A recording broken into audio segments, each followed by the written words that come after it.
Hello, a warm welcome to the most authoritative sporting channel here on social media. Today's episode is such an interesting one because it's a fight I never saw coming. Chisora would be taking on Otto Wallin at the Coop Live Arena in Manchester, and this is going to be his official last bout in the United Kingdom. And for him choosing someone like Otto Wallin, I never saw it coming, making this fight quite interesting for me. Now, let's take a look at the tail of the tape before I go into the pre-fight analysis. Chisora stands at 6'2".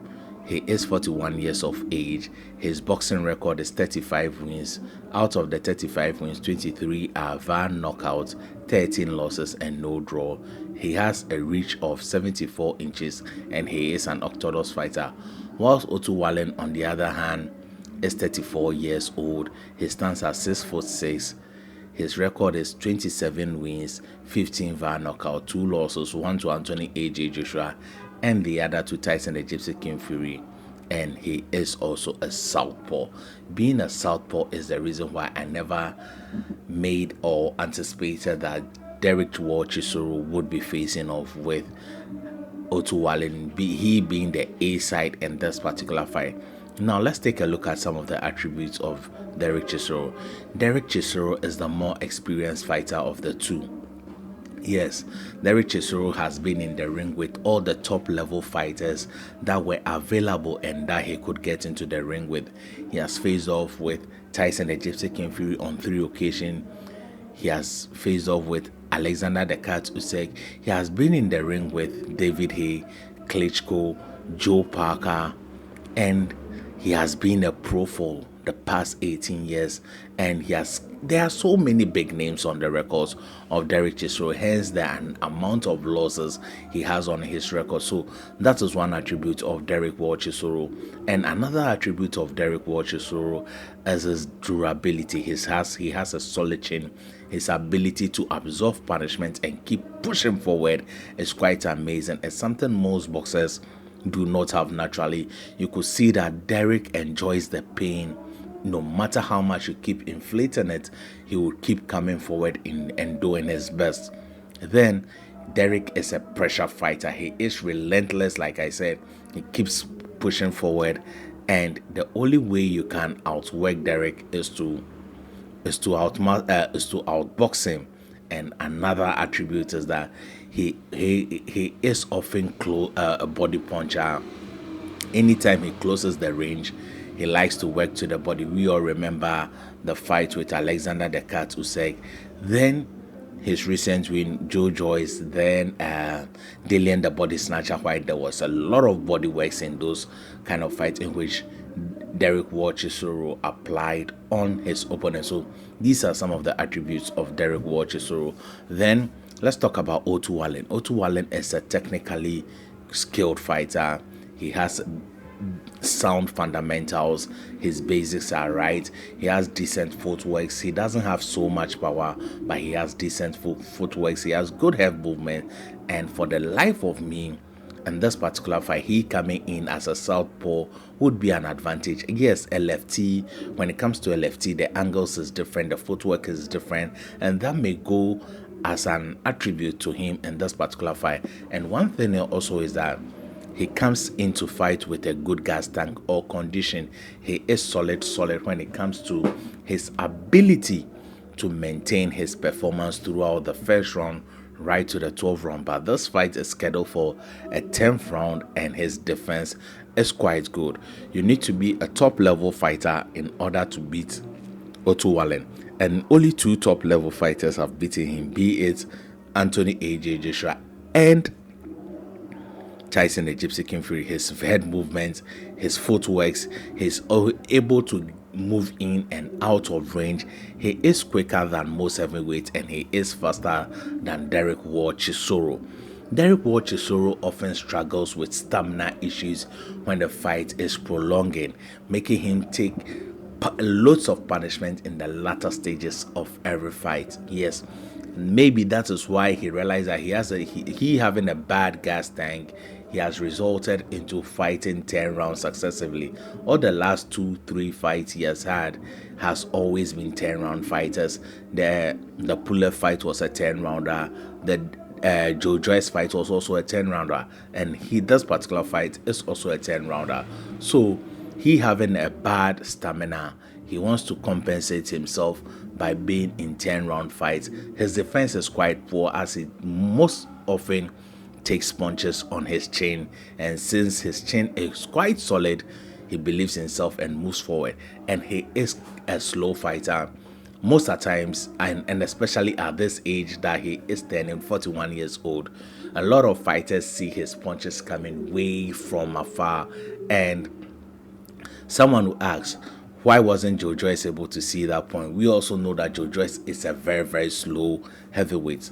Now, if you're enjoying this video and you have not subscribed, please, this is the right time to hit the subscribe button, press the bell icon, express your views in the comment section, and share so others can enjoy. Now, let's move on to Otto Wallin and his weakness. Otto Wallin does not have power, and making it's difficult for him to gain the respect of Derek Chisora. Derek Chisora would pressure him if he realizes that Otto Wallin's power cannot keep him at bay, and we all know that because Otto Wallin, Derek Chisora did not respect even the power of Tyson Fury and keep pressing forward, but with the boxing skill and IQ of Tyson Fury, that was what he was able to use in maneuvering and winning the fight against Derek Chisora. He is not experienced at the highest level. Look at the names I've mentioned. There are many more. There are Kuba Pulev, there is Carlos Takam, and there are a lot of names I could mention. The Nomadic Nightmare, Robert Hellenius. These are top Aji Kabayo. These are top level fighters in which Derek Chisora has experience. So he has faced a lot of high profile fighters and has gained a lot of experience from them. And Otto Wallin, not being a top level fighter or has not faced so many and have not seen variety of style, would find it challenging to impose himself on Derek Chisora. One thing too about Otto Wallin is that he's not able to make adjustments. We all saw it displayed in the Anthony AJ Joshua fight. Yes, he wasn't able to make adjustments when he came to Anthony AJ Joshua. He was caught with a straight right throughout the fight, right from the first round till he retired on his stool in the fifth round. So these are the problems of Otto Wallin, not able to make adjustments even if he's told. He likes to stick to the game plan right from the first start and see it work, and if it doesn't work, he finds it difficult to fine-tune himself in order to meet the realities of what he's facing in the ring. Now, Otto Wallin has good movement and he must use it to his advantage. Anytime Derek Chisora gets closer, he should move left, right, keeping Derek Chisora working in order to cut off the ring and close the gap, making him burn out in his gas tank. And anytime he closes in, he should counter in, make him miss and make him pay, and that would keep Derek Chisora very, very honest in this particular fight. Yes, and Derek Chisora must make him overwork, and that is it. Keeping him moving, keeping him move his head, especially in order to avoid punches, making him aggressive and using his aggression against him. So those are the three things Otto Wallin would or must do in order to secure the victory.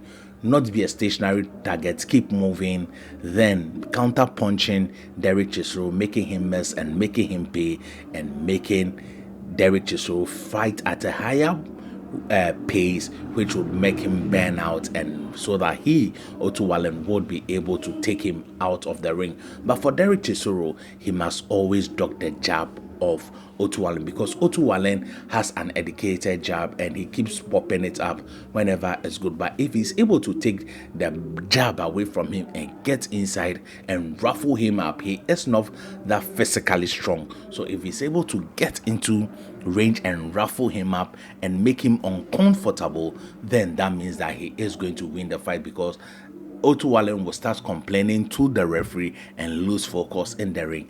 And another thing is that he should increase his volume of work, land the punches anywhere it will land, be it the arm, be it the neck, be it the body, wherever the punch will land, he should keep throwing it. And also keep a high guard whilst trying to close the distance, because Otto Wallin would be throwing the left hook and the straight left, and it would be difficult for Derek Chisora. So the only way he can protect himself is, since sometimes he lacks head movement, is to keep the high guard in order for the punches to land on the head. Then he's able to close the distance in order to land an attack on his own. This fight is interesting, and this particular fight I don't intend to pick a favorite because it's kind of a tricky fight, but I am going, if I'm forced to pick a favorite, I am going for Otto Wallin via unanimous decision. But it's the fight is in Britain. It is Chisora last dance. The judges can play some shenanigans, and you are not too sure if Otto Wallin would be given the victory if he secures the W, or if it's a close fight. But I am likely tipping Otto Wallin to come out victorious via unanimous decision in this particular fight. I don't believe Derek Chisora still has it at age 41, having taken a lot of punishment. I think that his desire to win is still there, but naturally his body would give up on him in this particular fight. I wish both men all the best, but I am tipping Otto Wallin via unanimous decision if the judges are fair in this particular fight. Thank you for watching. Subscribe, press the bell icon, express your views in the comment section, and share with anyone who loves boxing.